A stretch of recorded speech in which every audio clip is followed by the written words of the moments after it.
sais que tous les scorpions ne sont pas pareils. Et je t'explique pourquoi, parce que tout simplement, le signe est divisé en 3 parties. Et là, je parle de ceux qui sont nés entre le 2 et le 11 novembre. Vous êtes du 2e décan. D'ailleurs, n'hésite pas à me dire en commentaire de quel décan tu es. Bon, bah, vous êtes gouverné par Pluton. Et c'est bien pour ça que vous avez une personnalité complexe, mais très riche. Chez ce décan, il y a une aura de mystère. Et vous avez une perception psychologique très aiguisée. Et ce décan a une profonde sensibilité. Alors, vous êtes très sensible aux énergies invisibles, aux courants émotionnels. Vous avez un radar intérieur infaillible. En bref, votre intuition, c'est votre boussole. Vous avez un penchant pour le monde artistique. Vous êtes souvent attiré par les profondeurs de l'âme humaine. Ça peut parfois vous rendre un peu vulnérable, mais en même temps, ça vous donne cette force incroyable. Surtout pour guider et inspirer les autres. Vous avez accès à des vérités qui échappent aux autres. Vous déchiffrez tout ce qu'on ne dit pas. Vous êtes très marqué par des transformations. Donc, vous avez de très belles périodes de renouveau. Ce sont de grands résilients. Vous avez un tempérament idéaliste quand même. Vous avez une soif d'absolu. Vous avez une belle dimension intérieure.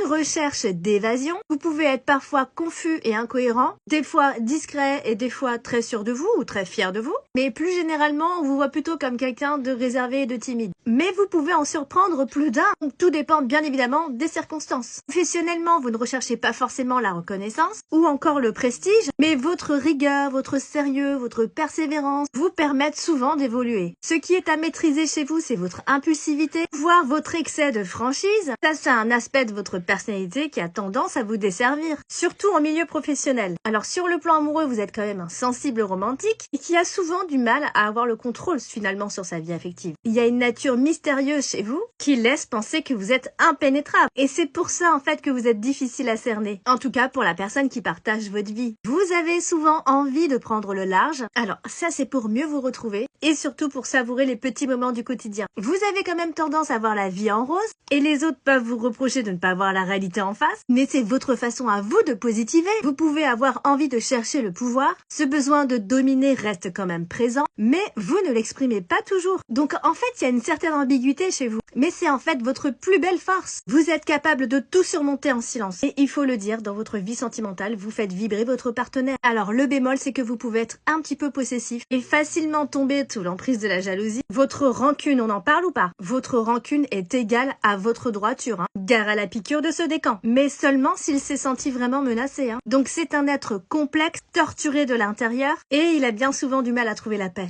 Allez, n'hésite pas à me laisser ton avis en commentaire.